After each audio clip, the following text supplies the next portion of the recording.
مغفرت کا تو وہ تو مرنے کے بعد ہی پتہ چلے گا جو اصل مغفرت ہے. صحیح بات ہے. یہ اس میں تو کوئی شک نہیں ہے.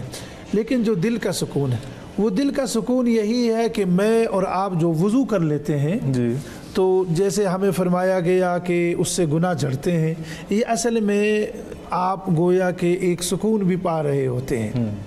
اسی طریقے سے جب آپ ذکر کرتے ہیں الا بذکر اللہ تطمئن القلوب، تو آپ کے دل کا مطمئن ہو جانا. اچھا، اسی طریقے سے جب آپ وقت پر نماز پڑھ لیتے ہیں تو آپ نے دیکھا ہوگا کہ بندے کا دل جو ہے وہ کیا ہو جاتا ہے؟ مطمئن ہو جاتا ہے. ایک آدمی صدقہ کرتا ہے اور وہ حقدار تک اس صدقے کو پہنچا دیتا ہے تو اس کا دل کیا ہو جاتا ہے؟ سکون میں آ جاتا ہے کہ میری وجہ سے اللہ نے مجھے ذریعہ بنایا.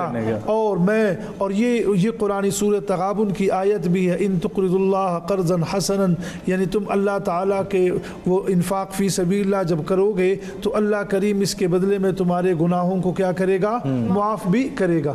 تو یقیناً نیکی کے کاموں میں دل کو اطمینان حاصل ہوتا ہے رفتہ رفتہ. بالکل ایسے ہی.